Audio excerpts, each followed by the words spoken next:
सहनावतु सहनौ भुनक्तु सह वीर्यं तदवावहै तेजस्विनावधीतमस्तु मा विद्विषावहै। ॐ शान्तिः शान्तिः शान्तिः।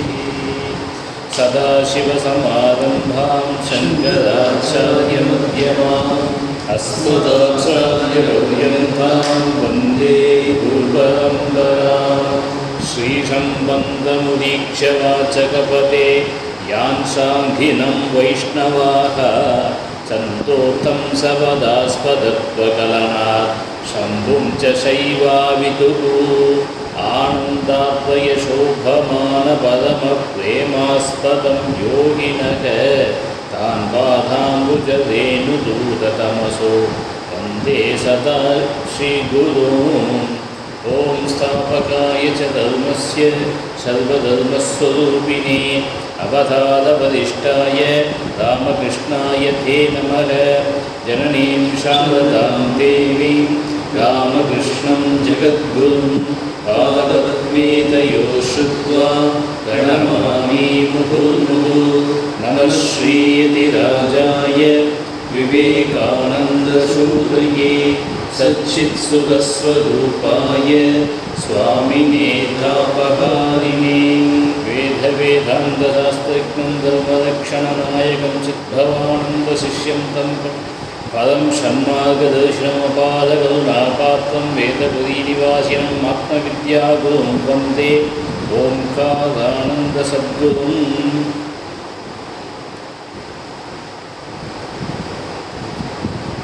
तस्मदामि हृदि संस्फुरदात्मतत्त्वं सच्चित्सुखं पदमहंसगतिं तुरीयं यस्वप्नजागरसुषुप्तिमवैति नित्यं तद्ब्रह्म निष्कलमहं न च भूतशङ्कर।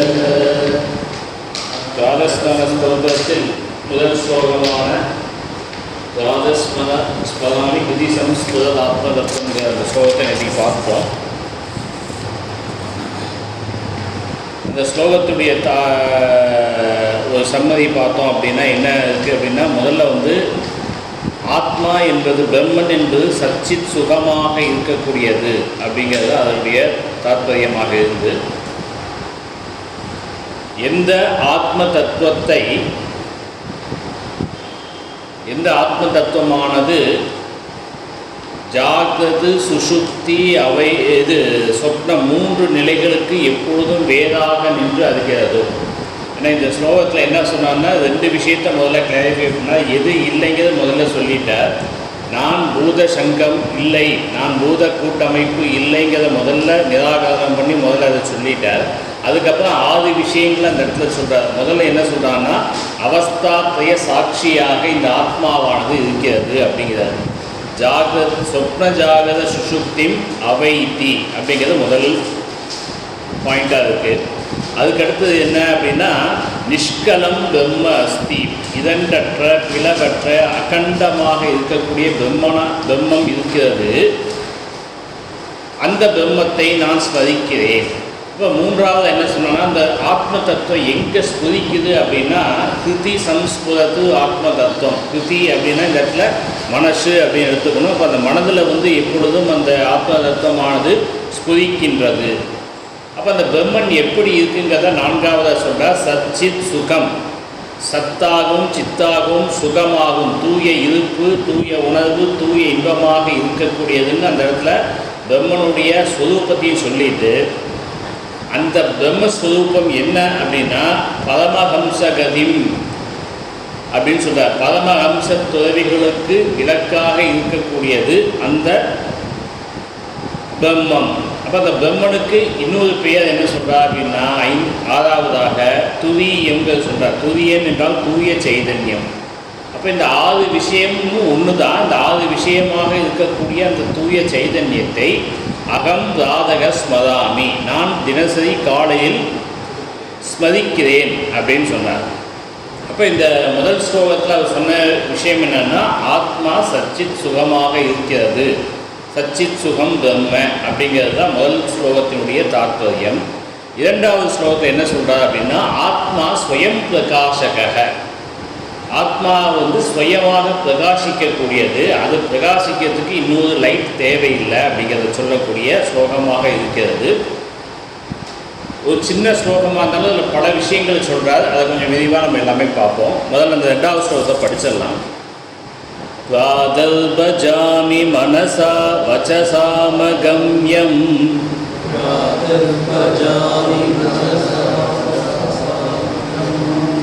வாச்சோ விபாந்தி நிகிலா யதனுத்ககேன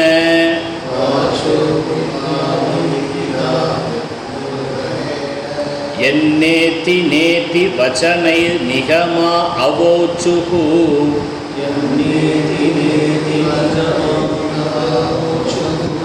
தம் தேவதேவம் அஜமச்சுதம் ஆகுலக்யம்.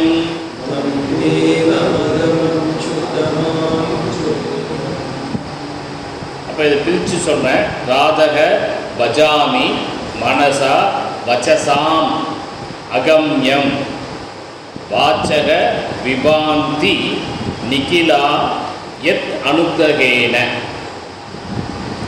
யத் ந இதி வச்சனைஹி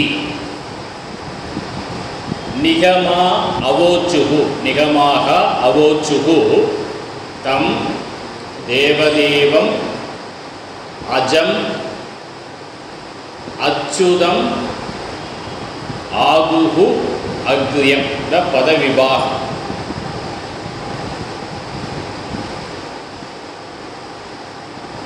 இப்போ முதல் வார்த்தை என்ன சொல்லியிருக்குன்னா, பிராதக பஜாமி.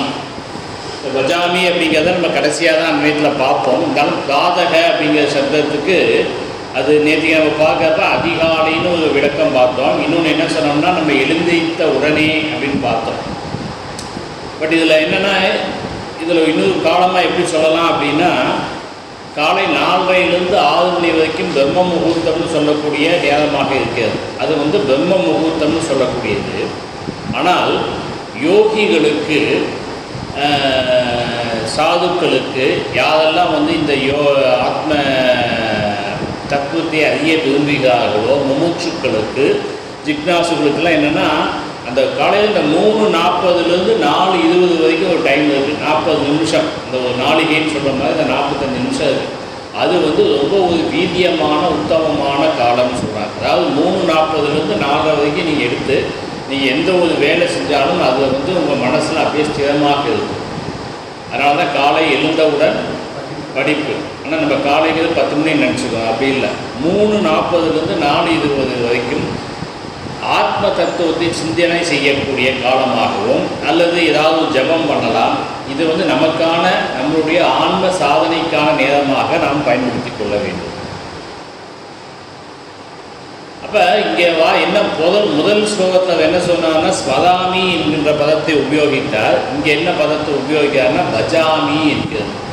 இப்போ பஜாமின்னா என்ன அர்த்தம்னா, எல்லாம் அதே மீனிங்கே நம்ம எடுத்துக்கலாம். ஏன்னா முதல் ஸ்லோகத்தை ஸ்மரிச்சுட்டு அடுத்த ஸ்லோகத்தில் போய் நம்ம பூஜை பண்ணுறேங்கிற மாதிரி எடுத்துக்க வேண்டாம். இதுலேயும் அதே தான். பஜ்ஜு அப்படிங்கிறதுக்கு ஒரு கிரியாபதம். பஜ்ஜு சேவாயாங்கிறது அதோடைய தாது விற்பத்தி. இப்போ பஜாமி அப்படிங்கிற கிரியாபதத்துக்கு சேவை செய்தல் அப்படிங்கிறது அதனுடைய இலக்கணமாக இருக்கிறது. இப்போ சேவை செய்யறதெல்லாம் எப்படி சேவை செய்யறதுன்னா, கடவுளாக இருந்தால் கடவுளுக்கு நாம் சேவை செய்ய வேண்டும். சேவித்தல்லாம் என்னது? தியானம் செய்தல் ஒரு விதமான சேவை.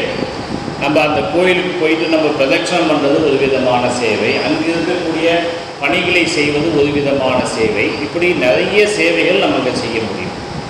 இது என்னது? கோயிலுக்கு போய் கடவுளை பார்த்தோம் அப்படின்னா. இதே குருவிட்ட போனோம்னா என்ன பண்ணுறது அப்படின்னா, குருவை உட்கார வச்சு நம்ம உட்காந்து நம்ம தீபாவளி காமிச்சு சேவை பண்ண போவதில்லை. குருவுக்கு என்ன பண்ணுறோம்னா, குருவுக்கு நாம் சேவை செய்கிறோம். என்ன சேவை? அவருக்கு என்ன வேணுமோ, அவர் காலையில் எழுந்திரிச்சு வகுப்பு எடுக்கிறதுனா அந்த இடத்த சுத்தம் பண்ணுறது, அவருக்கு தேவையான புஸ்தகங்களை கொண்டு வைக்கிறது, அவர் சொல்கிற வேலைகளை செய்கிறது. இந்த மாதிரியான குருவுக்கு, அதான் சாஸ்திரத்தை சொல்லியிருக்கு, பரிப்பிரஷ்னேன சேவையான்னு சொல்லியிருக்கு. அப்போ அந்த மாதிரியான சேவைகளை செய்வது குரு சேவை அப்படின்னு சொல்கிறது. இப்போ இங்கே நம்ம என்ன பண்ண போதும், கடவுளையும் நம்ம வந்து இங்கே பஜிக்கலை, புதுவியும் இல்லை. இங்கே நம்ம என்ன பண்ண போதும்னா ஆத்ம தத்துவத்தை தான் நம்ம இங்கே வந்து ஸ்மதிக்கிறோம், பஜிக்கிறோம். அப்போ அந்த ஆத்ம தத்துவம் எங்கே இருக்குது அப்படிங்கிறது போன ஸ்லோகத்தையே சொல்லிட்டா. எங்கே ஸ்மதிக்குது? கிருதி சம்ஸ்கிருதத்து ஆத்ம தத்துவம். ஆத்ம தத்துவம் கிருதி சம்ஸ்கிருதத்துன்னு சொல்லிட்டார். ஆத்ம தத்துவமானது கிருதி என்றால் மனதில், ஹிருதயத்தில், ஹிருதயம் என்று சொல்லக்கூடிய மனசில் தான் வந்து இந்த ஆத்ம தத்துவமானது ஸ்பதிக்கிறதுன்னு. அதுக்காக ஸ்லோகம் இருக்குது. தேகக தேவாலய புரோக்தக ஜீவோ தேவ சனாதனக தெஜேத்து அஜ்ஞான நிர்மால்யம் சோகம் பாவேன பூஜையே அப்படின்னு ஒரு ஸ்லோகம். அப்போ இந்த தேகம்தான் வந்து என்னது? தேவாலயம், உள்ளம் பெருங்கோயில். அந்த மாதிரி இங்கே தேகத்தையே தேவாலயமாக எடுத்துக்கொண்டேமே. ஆனால் உள்ளே இருக்கக்கூடிய அந்த தேவன் யாருன்னா அந்த ஜீவனாக இருக்கக்கூடிய அந்த ஆத்ம தத்துவம் தான் வந்து சனாதனக. சனாதனக தான் அடுத்து வரப்போகுது அடுத்த ஸ்லோகத்தில். அப்போ இங்கே என்ன சொல்கிறோம் அப்படின்னா சனாதனம் அது என்றும் இருக்கக்கூடியது. அதை என்ன பண்ணணும்னா அஜ்ஞான நிர்மால்யத்தை தெஜேத்து, அஜ்ஞானத்தை எல்லாத்தையும் நீ நீக்கிவிட்டு சக அகம், அந்த உள்ளத்திலே இருக்கக்கூடிய இறைவன் தான் நான். சக என்றால் உள்ளே வீற்றிருப்பவனே, அகம் நான் என்று பாவேன பூஜையை, அந்த பாவத்தில் பூஜை செய்யும் சொல்லி ஒரு ஸ்லோகம் இருக்குது. தேகக தேவாலயம் பொருட்கள். அப்போ நம்ம ஹிருதயத்தில் இருக்கக்கூடிய அந்த ஈஸ்வரனை, அந்த ஆத்ம தத்துவத்தை நாம் வந்து வணங்க வேண்டும். இப்போ உருவம் இருக்குது அப்படின்னா உருவத்தை வந்து நம்ம சேவிக்கலாம்.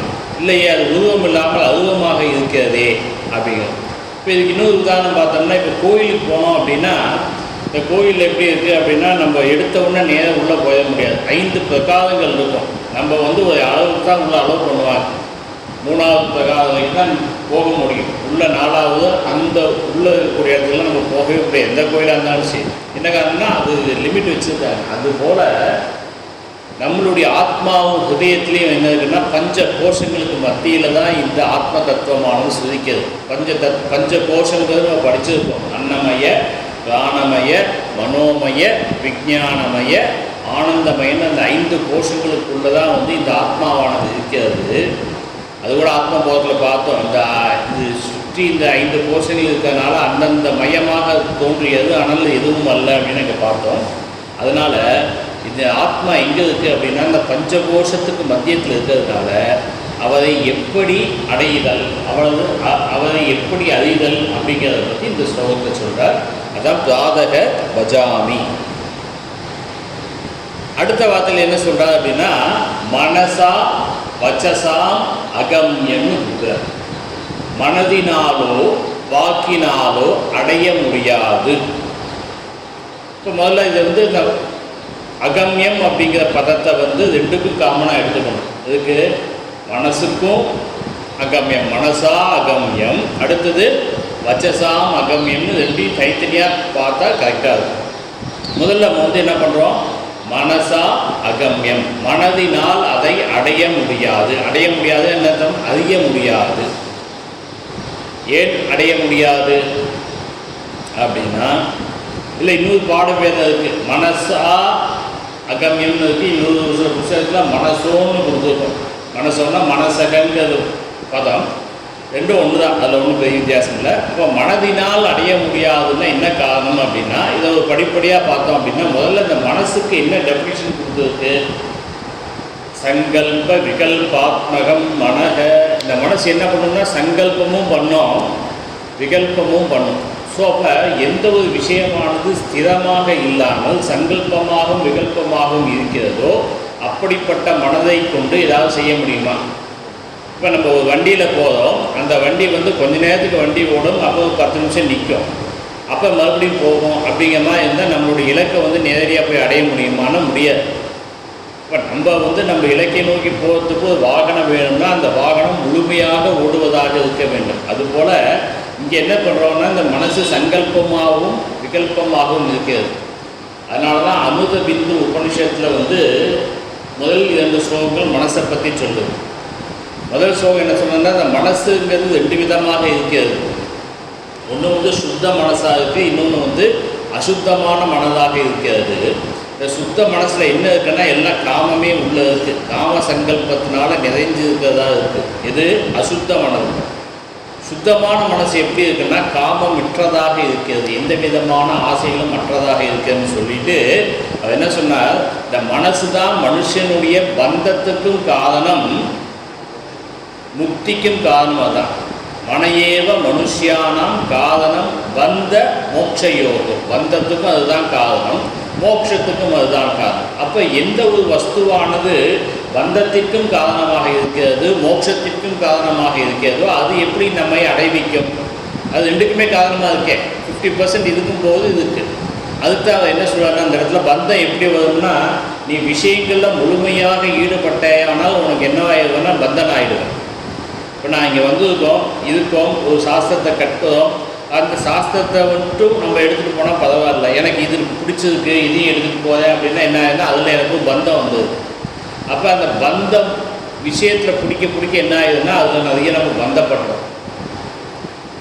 அதே சமயத்தில் அந்த நிர்விஷயம், எந்த விஷயத்திலும் நம்ம பற்று வைக்காமல் இருந்தால் நமக்கு என்ன ஆகுதுன்னா அந்த இடத்துல வந்து நமக்கு முக்தி கிடைக்கிது. அப்போ இந்த மனசில் வந்து ஒரு தோஷம் இருக்குது. என்னது? சங்கல்பமாகவும் இருக்குது, விகல்பமாகவும் இருக்குது, சுத்தமாகவும் இருக்குது, அசுத்தமாகவும் இருக்கிறது, பந்தத்துக்கும் ஹேதுவாக இருக்கிறது, மோட்சத்துக்கும் ஹேதுவாக இருக்குது. இப்படிப்பட்ட மனதை கொண்டு நாம் அடைய முடியாது. இது ஒரு சாமானிய விஷயம். அடுத்தது நம்ம என்ன பார்க்குறோம் அப்படின்னா, இதுக்கு ஸ்ருதியில் ஏதாவது நம்ம பார்த்ததே வந்து ஸ்ருதி வாக்கியம் தான் அமிர்தபிந்து உபனிஷத்து. இருந்தாலும் நமக்கு தெரிஞ்ச கேனோபனிஷத்து இப்போ சுவாமிஜி எடுத்துகிட்டு இருக்காரு. அப்போ அந்த கேனோபனிஷத்தில் என்ன சொல்லியிருக்குன்னு ஞாபகம் இருக்கணும். முதல் அத்தியாயத்தினுடைய 5வது ஸ்லோகம், என் மனசா ந மனுதே ஏன ஆகுகு மனோமதம் ததேவ பிரம்மத்வம் வித்தி ந இதம் எதிதம் உபாசத்தே அப்படிங்கிறது கேன உபனிஷத்தினுடைய முதல் அத்தியாயத்தினுடைய 5வது மந்திரம். அது என்ன சொல்லுதுன்னா, மனசா எது ந மனுதே, மனதினால் எதை அறிய முடியாதோ, ஏன மனக மதம், எதனால் மனம் அறியப்படுகிறதோ அதுதான் பிரம்மன் என்று பிரம்மவிதக வதந்தி. பிரம்மத்தை பற்றி அறிந்தவர்கள் சொல்லியிருப்பது என்ன என்றால், எதை மனம்னு சொல்கிறாங்கன்னா, மனசை எதால் அறிய முடியாதோ, மனசால் எதை அறிய முடியாதோ, மனசு எதனால் அறியப்படுகிறதோ அதுவே மனம் என்று பிரம்மத்தை அறிந்தவர்கள் சொல்லியிருக்கிறார்கள். அப்படிப்பட்ட பிரம்மமாக நீ இருக்கிறாய். ததேவ ஏவ பிரம்ம தொம் வித்தி, அப்படிப்பட்ட பிரம்மமாக நீ இருக்கிறாய் அப்படிங்கிறத அந்த உபனிஷத் மந்திரமானது சொல்லியிருக்கு. அப்போ மனசினால் வந்து இந்த விஷயத்தை அடைய முடியாது. மனசா அகம்யம் அப்படிங்கிறத வந்து நம்ம அமிர்தபிந்து உபனிஷத் மற்றும் கேனோபனிஷத் வாக்கியங்களின் துணை கொண்டு மனதால் அடைய முடியாதுன்னு நம்ம அதை நம்ம எடுத்துக்கிறோம். இப்போ வாக்கால் அடைய முடியுமா அப்படின்னா, வாச்சாம் அகம்யம். வாச்சாம்னா என்ன அர்த்தம்? வாக்கினால் அர்த்தம். இப்போ இந்த வாக்கினால் அடைய முடியாது. என்ன காரணம் அப்படின்னா, வாக்கு அப்படின்னு என்னது? பேசுறது. நம்ம எதை பற்றியாவது பேசணும்னா எதை ஒன்றுமில்லாத விஷயத்தை பற்றி பேச முடியுமா? ஒரு விஷயத்தை பற்றி பேசலாம் அப்படின்னா அதுக்கு வந்து 6 விதமான அம்சங்கள் ஏதாவது இருந்தால் தான் பேச முடியும். உதாரணத்துக்கு நாமம் இருக்கணும். நாமம்னா என்னது?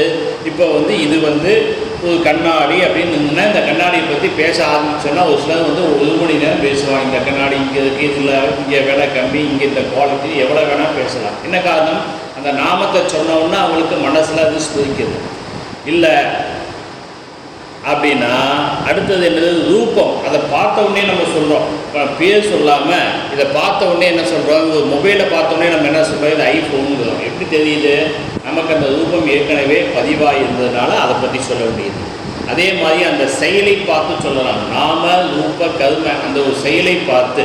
இப்போது நல்ல ஸ்பீக்கர்னால் நல்லா அதை வந்து ஆம்ப்ளிஃபை பண்ணி நல்லா சவுண்டு கொடுக்குறதுனா நம்ம என்ன சொல்லுவோம்? இது இந்த கம்பெனி ஸ்பீக்கராக நம்ம கேட்போம். என்ன காரணம்னா அதோடைய குவாலிட்டியை வச்சு நம்ம சொல்லலாம், செயலை வைத்து சொல்லலாம்.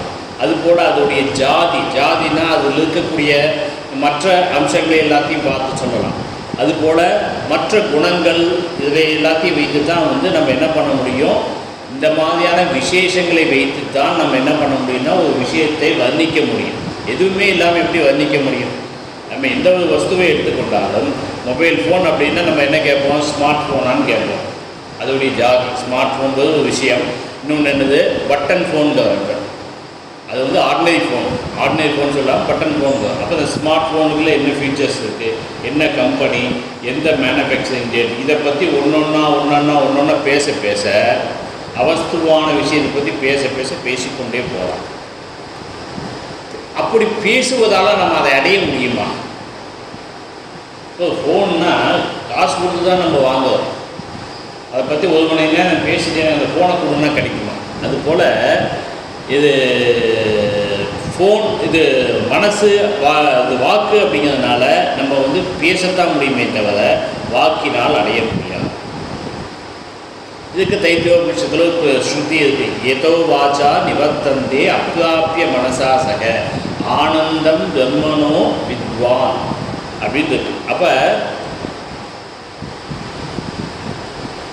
வாக்கினாலும் இதை நாம் அடைய முடியாது. இப்போ குடம் அப்படின்னு சொல்கிறோம் அப்படின்னா, ஒரு குடம் இருக்குது அப்படின்னா அதுக்கு ஒரு ரூபம் இருக்குது, அதுக்கு குணங்கள்லாம் இருக்குது, அதெல்லாம் இருக்குது, அவ்வளோதான் நம்ம சொல்ல முடியுமே தவிர அதை அடைதல் என்பது முடியாது. இதுக்கு இன்னொரு உதாரணம் எடுத்தோம்னா இதே கேனோபனிஷத்துலேயே இருக்குது. என்னென்னா எதேவேக எதமுத்த ததன்விகன். அதாவது சாமி எப்போது சொல்லுவாள், என்னது? அண்டத்தில் இருப்பது தான் பிண்டத்திலும் இருக்கிறது, பிண்டத்தில் இருப்பது தான் அண்டத்திலும் இருக்கிறது. அப்போ இந்த வாக்கினால் வந்து இந்த விஷயத்தை போய் அடைய முடியுமான்னா வாக்கினால் அடைய முடியாது.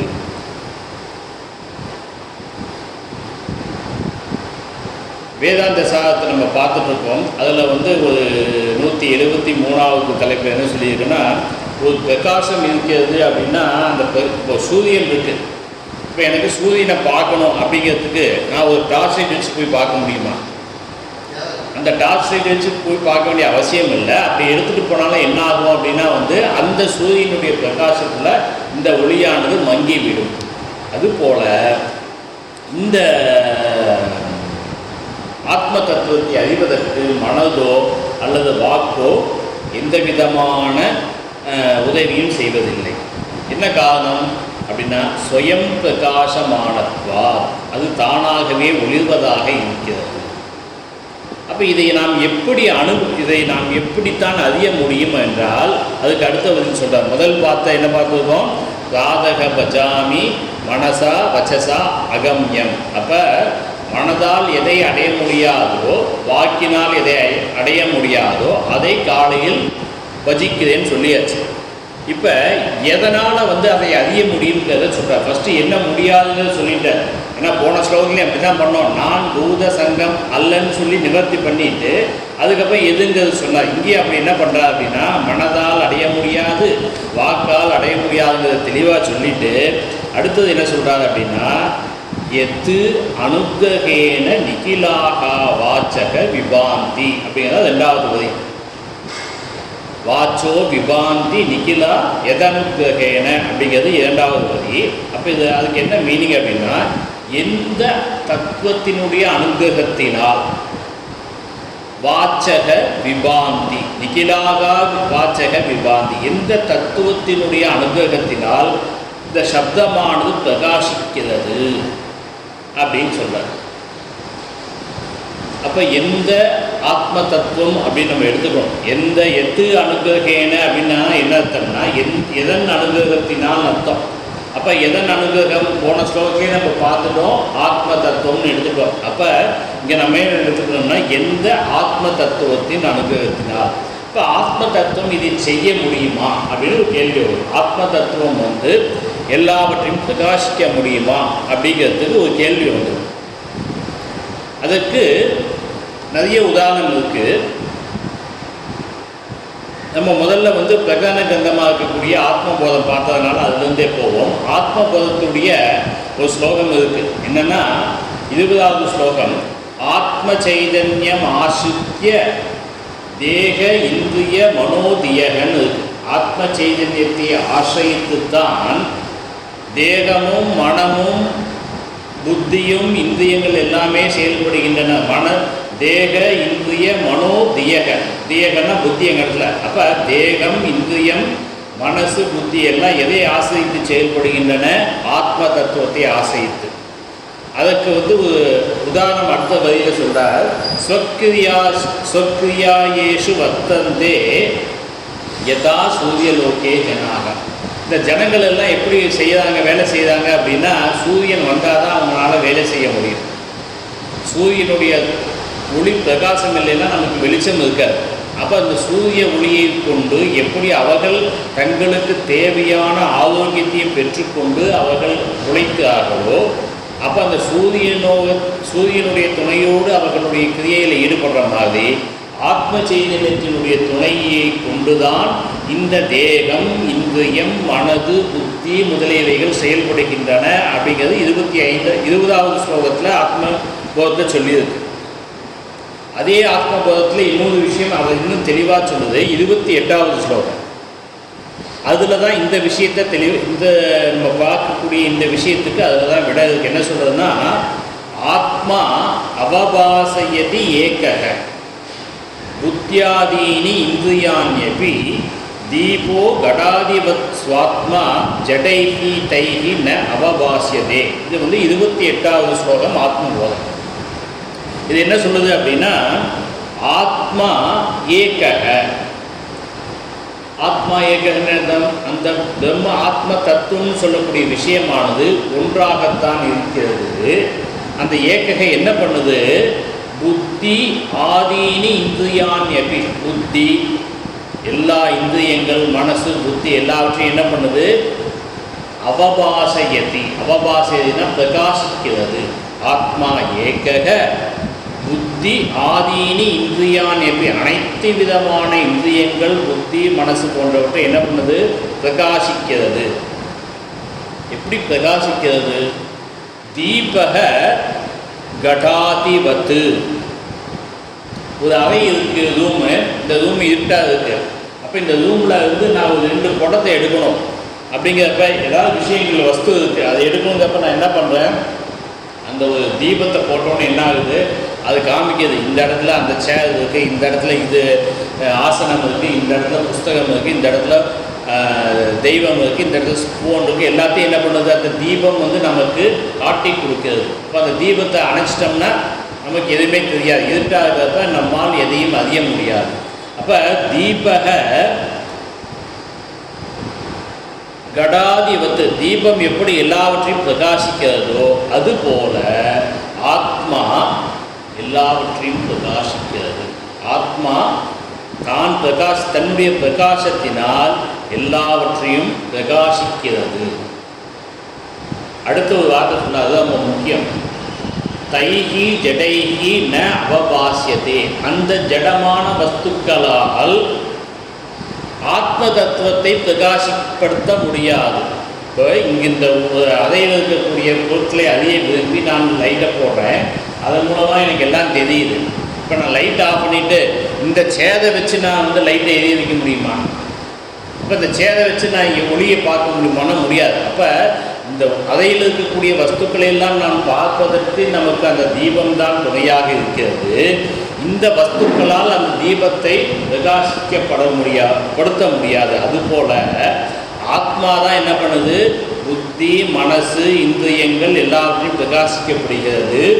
தைஹி, தைகன் என்னது? இந்த புத்தி மனசு சரீரம் எல்லாமே ஆத்மாவை அவபாசியதே ந, ஆத்மாவை பிரகாசிக்க முடியாது. என்ன காரணம்? ஜடைஹி, அவையெல்லாம் ஜட வஸ்துக்களாக இருக்கிறது. மனசுலாம் ஜட பதார்த்தம். மனசு புத்தி எல்லாமே என்னது? சூக்ஷ்ம சரீரத்திலிருந்து வந்ததுனால அதெல்லாம் என்னது? ஜட பதார்த்தமாக இருப்பதனால அந்த ஜட பதார்த்தங்களால் சைதன்யமாக இருக்கக்கூடிய ஆத்மாவை பிரகாசிக்க முடியாது. இப்போ இந்த 28வது ஆத்மபோத ஸ்லோகத்தை என்ன சொல்கிறோம் அப்படின்னா ஆத்மா ஏக்கக, அதுதான் எல்லா விதமான இந்திரியங்கள் மனசு புத்தி போன்றவற்றை பிரகாசிக்கிறது. அப்போ அந்த ஒரு பிரகாசத்தை மற்ற வஸ்துக்கள் ஆத்மாவுக்கு செய்ய முடியாது. இப்போ இது வரைக்கும் பார்த்துல என்ன அர்த்தம், என்ன புரியுது அப்படின்னா, ஆத்மா தான் சுயம் பிரகாசமாக இருக்கிறது. அதுதான் இந்த 2வது ஸ்லோகத்துடைய தலைப்பாகவும் நம்ம சொன்னோம். ஆத்மா ஸ்வயம் பிரகாசக. ஆத்மாவை பிரகாசிக்கிறதுக்கு இன்னொரு வஸ்து தேவையில்லை. இப்போ ஆத்மா ஸ்வயம் பிரகாசமாக இருக்கிறது. அப்போ அந்த ஸ்வயம் பிரகாசமாக இதுக்கு நம்ம இப்போ பார்த்தது ஆத்ம பாதத்தினுடைய ஒரு வாக்கியத்தை பார்த்தோம். இப்போ நமக்கு கேனோபனிஷத்துலேயே ஒரு மந்திரம் இருக்கு.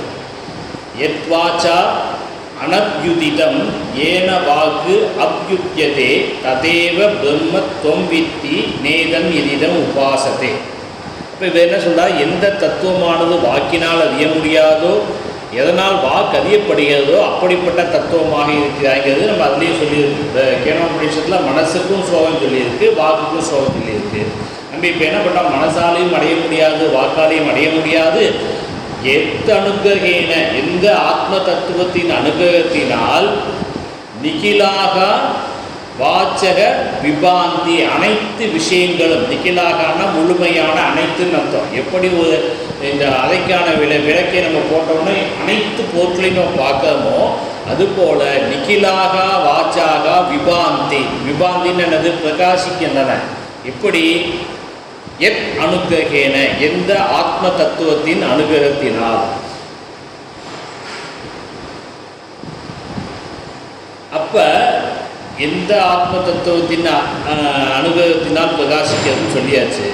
அதை எப்படி அறிய முடியும் அப்படிங்கிறதுக்கு நமக்கு வேணும். ஏன்னா இதை அறிந்தவன் இதை பற்றி பேச மாட்டான். நேற்றுக்கு சுவாமி சொன்னபோது வார்த்தை சொன்ன என்னது, கண்டவர் விண்டிலர் விண்டவர் கண்டிலர் அப்படின்னு. கண்டவர்னா என்ன அர்த்தம்னா பார்த்தவன் அர்த்தம். என்னத்தை பார்த்தா, அந்த இறை அனுபூதி, அந்த இறைநிலையை தன்னுடைய மனக்கண்ணால் அகக்கண்ணால் பார்த்தவன், ஞானக்கண் கொண்டு அதை பார்த்தவன் விண்டிலர். விண்டிலர்னா என்ன அர்த்தம்னா சொல்ல மாட்டான்னு அர்த்தம். விண்டார்னா சொன்னான்னு அர்த்தம். விண்டார் அப்படின்னா சொன்னான்னு அர்த்தம். விண்டிலர்னா என்ன அர்த்தம், சொல்ல மாட்டா, சொல்லவில்லை அப்படின்னு அர்த்தம். ஏன்னா பார்த்தவன் அதை பற்றி பேச மாட்டான். விண்டவர், விண்டவர்னு என்ன அர்த்தம், அதை பற்றி யார் மணிக்கணக்காக பேசிக்கொண்டே இருக்கிறார்களோ கண்டிலர், அதாவது உண்மையில் அதை அனுபவித்து உணரவில்லைன்னு அர்த்தம். அதான் கண்டவர் விண்டிலர், விண்டவர் கண்டிலர். அப்போ எந்த ஆத்ம தத்துவத்தின் அனுகிரகத்தினால் இவை அனைத்தும் பிரகாசிக்கிறதோ அப்படின்னு பார்த்தோம். அப்போ அதுக்கு அதை எப்படி அறியணும் அப்படிங்கிறத அடுத்த வார்த்தையில் சொல்கிறார். அடுத்த வார்த்தை என்னது, என் நேத்தி நேத்தி வச்சனைகி நிகமா அவோச்சுகு. அதை எப்படி அறிதல் அப்படின்னு தெரியும். அது அதாவது எதனுடைய அனுகிரகத்தினால் அறிய முடியுமோன்னு சொல்லியாச்சு. அதை எப்படி அறியறது அப்படிங்கிறது இங்கே சொல்கிறார். அறிதல் அப்படிங்கிற விஷயத்துக்கு நம்ம ஏற்கனவே பார்த்தோம். என்ன பார்த்தோம்னா 5 விஷயங்கள் இருக்குது. ஒன்று நாமத்தை சொன்னால் நாம் அறிய முடியும், அல்லது ரூபத்தை சொன்னால் அறிய முடியும், அல்லது அதனுடைய கர்மா இந்த வேலை செய்யுதுன்னா அறிய முடியும், அல்லது அதனுடைய குணங்களை சொன்னால் அறிய முடியும், அல்லது அதனுடைய சம்பந்தம், இதோடு யார் இருக்காங்களோ அவங்களை பற்றி சொன்னோம்னு தெரியுமில்ல. உன் நண்பனை சொன்னால் உன்னை பற்றி சொல்கிற மாதிரி. அப்போ அதோட சம்பந்தம், இந்த விஷயம் ஏதாவது இருந்தால் தான் அதை பற்றி அறிய முடியும். இப்போ ஆத்மாங்கிற சப்தத்தை எடுத்துட்டோம் அப்படின்னா, ஆத்மாங்கிற சப்தம் என்ன பண்ணுது நமக்கு, அந்த சப்தம் தான் இதுக்கு, நாமம் மட்டும்தான் நமக்கு தெரியுது. ரூபம் எப்படி இருக்குது, ரூபத்தை சொல்ல முடியுமா, ஆத்மா எவ்வளோ பெருசாக இருக்குன்னு சொல்ல முடியும். ஆகாசத்தை ஆகாச அளவுக்கு இருக்குன்னு சொல்ல முடியுமா, ஏன்னா ஆத்மாவிலும் தான் ஆகாசமே வந்தது. தைத்திரிய உபநிஷத் சுத்தி என்ன சொல்லுது, ஆத்மனக ஆகாச சம்பூதக ஆகாஷாத் வாயுகு வாயோ அக்னிகி அக்னேர் ஆபக ஆப புதிவி. அப்போ இந்த கிரமமே இப்படி தான் இருக்குது. ஆத்மாவிலும் தான் ஆகாசமே வந்துருக்குங்கிறப்ப ஆகாசத்தை விட எப்படி சொல்ல முடியும். அப்போ அதுக்கு நாமத்திலையும் சொல்ல முடியாது, ரூபத்திலையும் சொல்ல முடியாது. அதுக்கு ஏதாவது குணம் இருக்கான்னா நிர்குணக, அதுக்கு குணமும் இல்லை. அதுக்கு ஏதாவது சம்பந்தம் இருக்கா, ஆத்மாவுக்கு ஏதாவது சம்பந்தம் இருக்கா, சம்பந்தம்னா என்ன, தொடர்பு இருக்கா அப்படின்னா, ஆத்மா அசங்கக, ஆத்மா இதோடையும் ஒட்டி கொள்ளாது, அசங்கமாக இருக்குது. சரி, அவன் என்ன வேலை செய்யறான்னு தெரிஞ்சு அதை வச்சு அதை பேசலாமா அப்படின்னா, ஆத்மா அகர்த்தா அபோக்தா எல்லாமே இப்படி இருக்குது. அப்போ இந்த மாதிரி இருக்கக்கூடிய விஷயங்கள் எல்லாத்துக்குமே இந்த மாதிரி இருக்கக்கூடியதுனால நம்ம என்ன பண்ணுறோம்னா, இந்த ஆத்மாவை நம்ம என்ன பண்ணுறோம், பஞ்ச கர்மேந்தியத்தினால் நம்ம அதை அறிய முடியாது. பஞ்ச கர்மேந்திரிய அபிஷேக, பஞ்ச ஞானேந்திரிய அபிஷேக. அப்போ கர்மேந்திரியத்தாலும் அறிய முடியாது, ஞானேந்திரியத்திலையும் அறிய முடியாதுங்கிறப்ப எப்படி அறிதல்? ஏன்னா எப்படி இருக்கிறதுன்னு சொல்லிட்டார். என்ன சொன்னார்? எந்த அனுகிரகத்தினால் எல்லாமே ஒழுகின்றதோன்னு சொல்லிட்டார். அந்த தத்துவத்தை நான் எப்படிப்பா அறியாது? அதுக்கு நாமமும் கிடையாது, ரூபமும் கிடையாது, சம்பந்தமும் கிடையாது, கர்மாவும் கிடையாது, எப்படி நான் அறியாது அப்படிங்கிறப்ப அவர் சொல்கிறார், என் நேத்தி நேத்தி வச்சனைகி நிகமா அவோச்சுகு. அதான் மூன்றாவது வரி. அவோச்சுகு அப்படின்னா கூறுகின்றனவோ. எது கூறுகின்றது? அவோச்சுகு கூறுகின்றது. எது? நிகமாக. நிகமாகன்னு நேற்றுக்கே சுவாமிஜி சொன்னார்.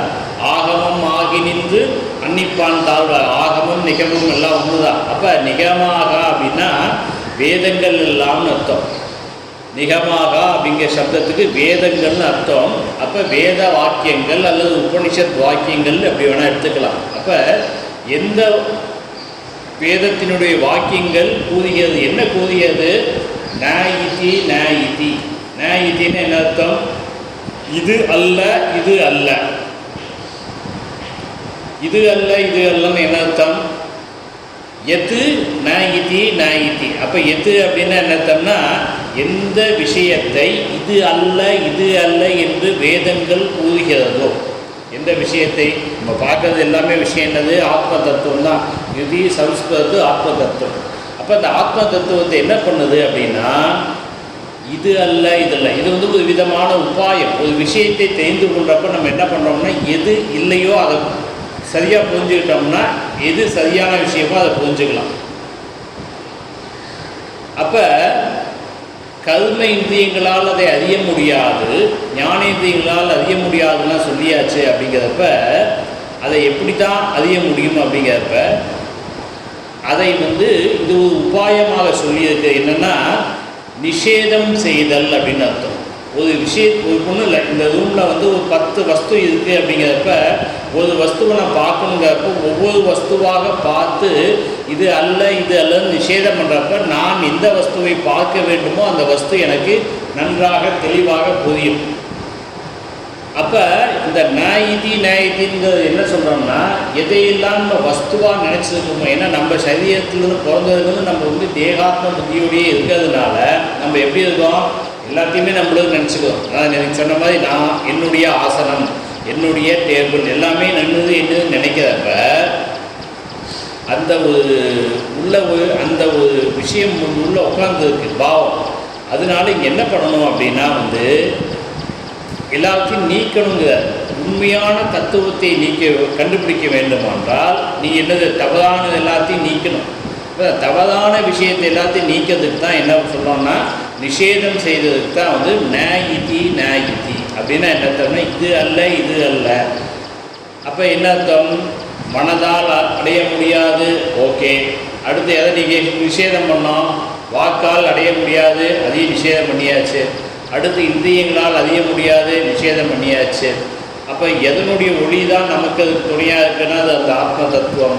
இப்போ இப்படி நிஷேதம் பண்ணுறதுக்கு அப்புறமா எல்லாத்தையும் நிஷேதம் பண்ணதுக்கு அப்புறமா எது இருக்கோ அதுதான் வந்து என்னது? ஆத்ம தத்துவம். இப்போ நமக்கு எடுக்கிறோம் அப்படின்னா இந்த என்ன சொல்கிறோம்? இந்த ஸ்தூல சரீரம், சூக்ஷ்ம சரீரம் நம்ம எத்தனை அவயவம்னு சொல்கிறோம்? 17 சொல்லுவோம் அல்லது 19 சொல்கிறோம். 5 அறிவுக்கருவிகள், 5 செயற்கருவிகள், அடுத்தது வந்து 5 பிராணங்கள். அப்போ மனசு, புத்தி, சித்தம், அகங்காரம் 19 நம்ம என்ன பண்ணுறோம்? இது அல்ல இது அல்ல இது அல்லன்னு நிஷேதம் பண்ணியாச்சுன்னா என்ன இருக்கோ அதுதான். என்ன இருக்குது அப்படின்னா உள்ளே வந்து அந்த ஆத்ம தத்துவம் மட்டுமே இருக்கிறது. ததேவ பிரம்ம தோம்பித்தி, அதையே நீ பிரம்மம் என்று அறிந்துக்கணும். அப்போ இங்கே நேத்தி வச்சனைக்குன்னு என்னத்தம்னா இது இந்த நேத்திங்கிற சப்தம் எங்கே உபயோகப்படுத்தியிருக்குன்னு நம்ம பார்க்கணும். இது வந்து நமக்கு எத்தனையோ உபனிஷத்து வந்தாலும் பகதாரண்ய உபனிஷத்தில் தான் வந்து இந்த ஒரு பிரக்ரியா, இந்த பிரக்ரியான இந்த ஒரு மெத்தடு யூஸ் பண்ணியிருக்கு. இதே வார்த்தையும் உபயோகப்படுத்தியிருக்கு. ஆதேஷ ந இதி ந ஏதத்து அஸ்மாத் இதின்னு சொல்லியிருக்கு. அப்போ இந்த பகதாரண்ய உபனிஷத்தில் அந்த 2 மந்திரம் சொல்லியிருக்கு. அதில் தான் வந்து பிரகதாரண்யக உபநிஷத்துடைய அந்த 2 மந்திரத்தில் தான் வந்து அந்த நிஷேதம் பண்ணக்கூடிய வாக்கியங்கள் இருக்குது. மற்ற எந்த உபநிஷத்துலேயும் அந்த வாக்கியங்கள் இல்லை. அப்போ அந்த பிரகதாரண்யக உபநிஷத் மந்திரங்களில் என்ன சொல்லியிருக்கு அப்படின்னா வந்து இந்த மாதிரி நிஷேதம் செய்து மீதி எது இருக்கிறதோ அதுதான் ஆத்ம தத்துவம்னு அங்கே சொல்லியிருக்கு. அப்போ இது அல்ல இது அல்லன்னு சொல்லி நிஷேதம் பண்ணிகிட்டே நம்ம போனோம்னா எங்கே இருப்போம், எங்கே போய் நிற்போம் அப்படின்னா, ஏன்னா நம்ம எல்லாம் பண்ணிட்டோம், மனசால் பண்ண முடியாது, இந்திரியம் எல்லாத்தையும் பண்ணதுக்கு என்ன மீதி இருக்குன்னா ஸ்ருதி சம்ஸ்கிருதத்து ஆத்ம தத்துவம் அங்கே தான் போய் நிற்கும். அதுதான் வந்து சாஸ்திரத்தின்னு சொல்லியிருக்கு. அங்குஷ்டமாத்த புருஷோ அந்த ஆத்மா சதா ஜனானாம் ஹிருதயே சன்னிவிஷ்டக சன்னிவிஷ்டக. ரொம்ப தெளிவாக சொல்லியிருக்கு சாஸ்திரம், சும்மா இதுக்குன்னு சொல்லலை. இஷ்டக நிவிஷ்டக நிச்சயேன இஷ்டக சமயக்கு நன்றாக இருக்கிறது தெளிவாக சொல்லியிருக்கு. அப்போ அந்த ஆத்ம தத்துவத்தை தான் நம்ம வந்து காலையில் ஸ்மரிக்கிறோம். அப்போ இந்த முதல் 3 வரியில் நம்ம என்ன பார்த்துருக்கோம் அப்படின்னா, மனதால் அதை அடைய முடியாது, வாக்கால் அதை அடைய முடியாது. எந்த ஆத்ம தத்துவத்தின் அனுகிரகத்தினால், அந்த ஆத்ம தத்துவத்தின் அனுகிரகத்தினால் அனைத்து வாக்குகளும் விபாந்தி ஒழுகின்றனவோ, அதுக்காக நம்ம ஆத்மபோதத்தினுடைய வாக்கியத்தையும் நம்ம எடுத்துக்கிட்டோம், கேனோபனிஷத்தினுடைய வாக்கிய மந்திரத்தையும் நம்ம எடுத்துக்கிட்டோம். எல்லாத்தையும் வச்சு என்ன பண்ணுறோம், அந்த ஆத்ம தத்துவத்தினுடைய அனுகிரகத்தால் தான் இந்த பிரகாசிக்கிறத பார்த்தோம். அடுத்து இதுக்கு என்ன மெத்தட் யூஸ் பண்ணி மற்ற எல்லாத்தையும் நீக்குவதையும் பார்த்தோம். எது ந இதி இந்த மெத்தட் எங்கே சொல்லியிருக்கு அப்படின்னா நிகமாகனா வேதங்கள். இந்த வேதங்களில் பிரகதாரண்யக உபநிஷத்தில் 2 மந்திரத்தில் இதே வார்த்தை கொடுத்துருக்கு, நேத்தின்னு சொல்லி.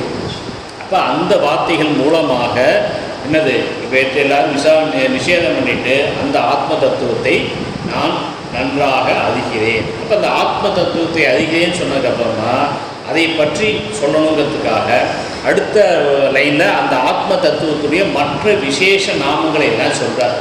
தம் அப்படிங்கிறது இது தம் அப்படிங்கிறதுக்கு முன்னாடி இருக்கக்கூடிய 7 லைனை நீங்கள் எடுத்துக்கணும். கிதி ஆத்ம எது வந்து ஃபஸ்ட்டு ஸ்லோகத்தை எடுத்துட்டோம்னா என்னது, கிதி சம்ஸ்கிருத ஆத்ம தத்துவம் சச்சித் சுகம் பரமஹம்ச கதிம் துரீயம் எத் சொப்ன ஜாகிர சுஷுப்திம் அவைதி நித்தியம் எல்லாத்தையும் எடுத்துக்கணும். அதே மாதிரி இந்த ஸ்லோகத்தையும் எடுத்துக்கலாம். எல்லாத்தையும் எடுத்துட்டோம்னா அதுதான் தம். இந்த தம்முங்கிற வார்த்தைக்கு அதுக்கு முன்னாடி இருக்கக்கூடிய அத்தனையும் எடுத்துக்கணும். அப்படிப்பட்ட அதோட சிம்பிளாக என்ன அர்த்தம், கிருதி சம்ஸ்கிருதத்து ஆத்ம தத்துவம். தம் என்றால் என்னது, ஆத்ம தத்துவமாக உள்ளது. அந்த ஆத்ம தத்துவம் வேற அந்த ஆத்ம தத்துவத்தை என்னெல்லாம் சொல்லி கூப்பிடுறாங்க அப்படின்னு இங்கே சொல்கிறார். தேவதேவம். தேவதேவம். இந்த தேவ அப்படிங்கிற சப்தமே என்னென்னா ஒளியின் அர்த்தம். தீவ் அப்படிங்கிற தாதுன்னு தான் வந்து பிரகாசங்கிறதுல தான் அவங்களுக்கு. அப்போ இங்கே தேவதேவம்னா என்ன அர்த்தம்னா தேவர்களுக்கெல்லாம் தேவனாக இருப்பது. அப்போ இங்கே தேவதை இதெல்லாம் நம்ம பொதுவாக நம்ம தத்துவபோதம் நிறைய படிச்சிருக்கோம். என்ன அப்படின்னா ஒவ்வொரு ஞானேந்திரியத்துக்கும் ஒவ்வொரு தேவதைகள் இருக்கிறது. ஸ்ரோத்ரஸ்ய திக் தேவதா त्वचो வாயு சக்ஷுஷ சூரியக தானஸ்ய அஸ்வினவ் எல்லாமே இருக்குது. ரசனா யா வருணக 5 ஞானேந்திரியத்துக்கும் 5 தேவதைகள் இருக்குது. கர்மேந்திரியங்கள் எத்தனை இருக்குது, 5 இருக்குது. 5க்கும் தேவதை இருக்குது. வாச்சோ தேவதா வன்னிகி அஸ்தயோ இந்திரக பாதையோ விஷ்ணுகு காயோ முத்யுகு உபஸ்தஸ்ய பிரஜாபதி. இந்த எல்லா தேவதைகள் நம்ம உபயோகப்படுத்துகிறோம், நம்ம அதை பற்றி நினைக்கிறது இல்லை. ஆனாலும் என்னது, அத்தனை இந்திரியங்களுக்கும் தேவதைகள் இருக்கின்றன. ஏன்னா அந்த தேவதைகள் தான் வந்து அந்த சக்தி இருக்குது. கண் எல்லாத்துக்குமே இருக்குது. ஏன் ஒருத்தருக்கு கண் நல்லா தெரியுது, ஒருத்தருக்கு கண் கொஞ்சம் மங்களாக இருக்குது, ஒருத்தர் கண்ணே பிறக்கும் போதே கண் தெரியாமல் இருக்குது. அப்போ அந்த தேவதைகள்லாம் அது இந்த இடத்துல இருக்குது. நம்ம அதை வந்து முதற்படி அதையெல்லாம் நம்ம வந்து இது பண்ணணும். அதுக்கு தான் வந்து தினம் காலையில் ஆதித்ய ஹிருதய ஸ்லோகம் சொல்லி சூரிய பகவான் நமஸ்காரம் பண்ணணும். ஏன்னா சூரிய பகவான் தான் ஆரோக்கியத்தை கொடுக்குறாரு. அதனால் அந்த தேவதைகளுக்கெல்லாம் தேவனாக இருப்பவர் யார் என்றால் அந்த ஆத்ம தத்துவம் தான். அவர் தனியாக ஒரு நபர் இல்லை, அவர் வந்து எங்கே இருக்கான்னு கேட்க முடியாது. அப்போ அந்த தேவதேவம் என்று சொன்னால் அந்த ஆத்ம தத்துவம் தான் தேவதேவம். இப்போ இந்த ஆத்ம தத்துவத்துக்கு வேறு என்ன பெயர்கள்லாம் இருக்குது அப்படிங்கிறத இங்கே சொல்கிறார். அஜம். அஜம்னா என்னது, பிறப்பற்றவன். அந்த ஆத்மாவுக்கு பிறப்பு என்பதே இல்லை. இப்போ ஸ்லோகம் ஞாபகத்துக்கு வரணும்.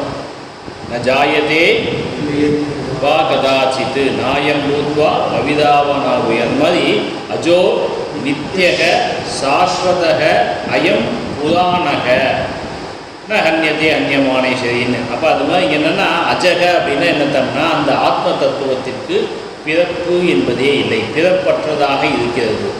ஏன்னா மதனம்ங்கிறது எதை சொல்கிறோம்னா உண்டாகி மறுபடியும் பிறக்காமல் இல்லாமல் போகிறது தான் வந்து மதனம்னு சொல்கிறோம். ஆனால் இங்கே என்னத்தான் பிறப்பே இல்லை, பிறப்பு இருந்தால் தான் மனத்தை பற்றி பேசணும். இப்போ அஜம், அஜம் என்றால் பிறப்பற்றதாக இருக்கிறது. பிறப்பு இல்லை ஆனாலும் இருக்குன்னு சொல்கிறீங்க, அப்போ அதுக்கு வந்து ஒரு விநாசம் இருக்குமா அப்படின்னா அச்சுதக. சுதக அப்படின்னா என்னத்துனா நலிந்து கொண்டு போதல் அர்த்தம். அப்போ அதுக்கு ஆப்போசிட் ந சுதக அச்சுதக, தேய்வற்றதாக இருக்கக்கூடியது. பிறப்பு இல்லை ஆனால் இருக்கு, அதே சமயத்தில் அதற்கு தேய்வு என்பதே இல்லை, நலிந்து கொண்டு போவதே இல்லை. இன்றைக்காக நம்ம என்ன சொல்கிறோம், நம்மளை யாராவது நல்லா இருக்கீங்கன்னு கேட்டால் நம்ம வந்து கால் வலிக்கு கை வலி தான் சொல்கிறோமே தவிர எனக்கு ஆத்மா கொஞ்சம் வலிக்குன்னு சொல்ல போதில்லை. ஏன்னா நம்ம ஆத்மாவை நம்ம உணரல, அதுவே அது விஷயம். ஆனால் அந்த ஆத்மாவானது எப்பொழுதும் நலியாமல் அது எப்பவும் அதே இதில் தான் இருக்குது. அதனால் அச்சுதக. அடுத்து என்னது அக்ரியம். அக்ரியம்னா என்ன அர்த்தம் அப்படின்னா இதுதான் ஆதியாக இருக்கக்கூடியது, ஆதி தத்துவமாக இருக்கக்கூடியது. ஏன்னா சிருஷ்டி பிரகடனத்தை பற்றி பேசுகிறப்ப முதல்ல என்ன சொல்லுவோம் அப்படின்னா பிரம்ம அஸ்தி, பிரம்ம ஆசையா மாயா அஸ்தி. அந்த பிரம்மனும் மாயாவும் சேர்ந்ததுக்கப்புறம் தான் வந்து எல்லா தத்துவத்தையும் நம்ம கொண்டு வருமே தவிர முதல் பொருளாக இருக்கிறது என்னது, அந்த பிரம்மன் தான். அப்போ அந்த பிரம்மனைத்தான் நம்ம என்ன சொல்கிறோம்னா அக்ரியம் அல்லது ஆதி தத்துவமாக சொல்கிறோம். அப்போ அந்த ஆதி தத்துவமாகவும் அதுதான் இருக்க, பிறப்பு கிடையாது, அதற்கு தேய்மானமும் கிடையாது, அதே சமயத்தில் அதுவே ஆதியாக இருக்கிறது. தம் தேவதேவம் அஜம் அச்சுதம் அக்ரியம் ஆகுகு. ஆகுகுன்னா என்று கூறுகிறார்கள். எந்த ஆத்ம தத்துவத்தை இப்படி கூறுகிறார்களோ அப்படின்னு எடுத்துக்கணும். அந்த ஆத்ம தத்துவத்தை ராதக பஜாமி, அதிகாலையில் நான் பஜிக்கிறேன். இப்போ இந்த இரண்டாவது ஸ்லோகத்தில் என்ன சொல்லியிருக்கோம், ஏற்கனவே சொன்னோம் ஆத்மா ஸ்வயம் பிரகாசக அப்படிங்கிறது சொல்லியிருக்கார். அதைத்தான் இவ்வளோ இதாக பார்த்தோம். என்னது கேனோபனிஷத் மந்திரங்களின் துணை கொண்டு அதே மாதிரி வந்து ஆத்மபோதத்தை தெளிவாக சிம்பிளாக சொல்லியிருக்கனால அந்த ஆத்மபோத மந்திரத்தையும் நம்ம ஸ்லோகத்தையும் பார்த்தோம். ஸோ அதை வைத்து கொண்டு பார்க்கலாம். இப்போ இதோட அன்வயம் பார்த்தோம் அப்படின்னா எப்படி இருக்குது அப்படின்னா எது இதெல்லாம் நம்ம சப்ளை பண்ணிக்கணும். என்னென்னா ராத பஜாமிங்கிறது கடைசியில் நம்ம போடுவோம். அப்போ எதுக்கு முதல்ல ஆரம்பிக்கிறோன்னா மனதாலோ வாக்காலோ அடைய முடியாததுன்னு இருக்குது. அப்போ அதுக்கு வந்து நம்ம முதல்ல சேர்த்திக்கணும். எந்த ஆத்ம தத்துவத்தை, எது ஆத்ம தத்துவம் மனசா அகம்யம், மனதினால் அடைய முடியாதோ. அடுத்தது வாச்சாம் அகம்யம், வாக்கினால் அடைய முடியாதோ. அடுத்தது என்ன சொல்றாரு அப்படின்னா எது அனுகிரகேன, எந்த ஆத்ம தத்துவத்தின் அனுகிரகேன. ஏன்னா எத்துன்னு வந்தாலே அதை நம்ம என்னவா எடுக்கணும்னா ஆத்ம தத்துவமாக எடுத்துக்கணும்.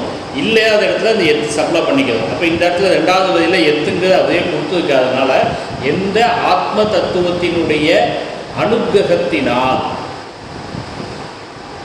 நிகிலாக வாச்சாக விபாந்தி, அனைத்து வாக்குகளும் அறியப்படுகின்றனவோ. இப்போ ஆத்ம தத்துவத்தின் துணையினால தான் எனக்கு என்ன பண்ணுறோம், அனைத்து வாக்குகளும் அறியப்படுகின்றதோ, அனைத்து விதமான விஷயங்களும் அறியப்படுகிறதோ. அடுத்தது எது, எதை, இந்த எத்துக்கு வந்து நம்ம ஆத்மத்துவம் எடுத்துக்கக்கூடாது. எதை ந வச்சனைகி நிகமாக அபோச்சு, இது அல்ல இது அல்ல என்று எல்லா வேத வாக்கியங்களாலும் கூறுகின்றனவோ. தம்முங்கப்ப அந்த இடத்துல என்ன எடுத்துக்கணும், அந்த ஆத்ம தத்துவம்னு எடுத்துக்கணும். தம் தேவதேவம், தேவதைகளுக்கெல்லாம் தேவனாகவும், அஜம் பிறப்பற்றவனாகவும், அச்சுதம், அச்சுதம்னா என்னது முடிவற்றவனாகும். அவருக்கு முடிவும் கிடையாது, பிதப்பும் கிடையாது. அதே சமயத்தில் அவர் எப்படி இருக்கார்? அக்ரியம் என்னது? முதன்மையானவனாகவும் இருக்கிறார் என்று ஆகுது. யார் ஆகுது? பிரம்மத்தை அறிந்தவர்கள் கூறுகிறார்களோ தத் ஆத்ம தத்துவம் காதக பஜாமி. அந்த ஆத்ம தத்துவத்தை அதிகாலையில் நான் பஜிக்கிறேன், ஸ்மரணம் செய்கிறேன், எப்படி வேணால் எடுத்துக்கலாம். ஸோ எல்லாத்தையும் நம்ம இதில் பார்த்துட்டோம். இந்த 4 ஸ்லோகத்தையும் முதல்ல படிச்சுட்டு நம்ம இதை பூர்த்தி பண்ணிக்கலாம். ராதஸ்மதாமி கிருதி சம்ஸ்புரதாத்மதத்வம்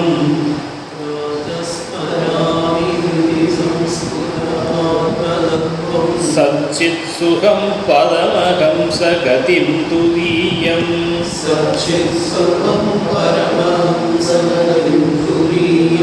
யத் ஸ்வப்ன ஜாகர சுஷுப்திம் அவைதி நித்யம்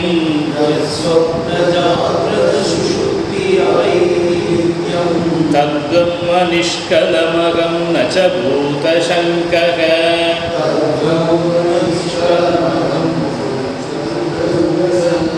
ராதர்வஜாமி மனசா வசசாமகம்யம்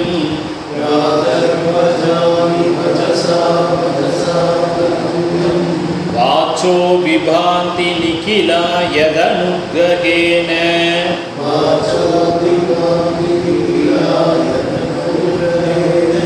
யன்னேதி நேதி வசனை நிகமா அவோச்சுகு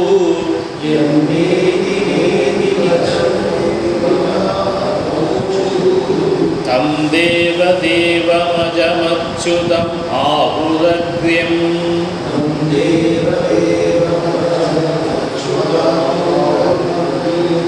தாதல் நமாமி தமச பரமல்கவர்ணம்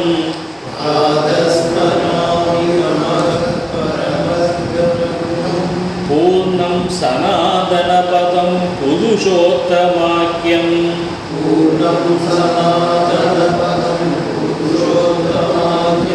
யஸ்மின்னிதம் ஜகதசேஷமசேஷமூர்த்தௌ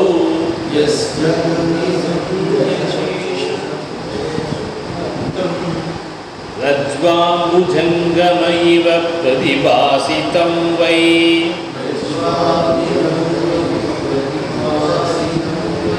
ஸ்லோகத்ரயமிதம் புண்ணியம் லோகத்ரய விபூஷணம்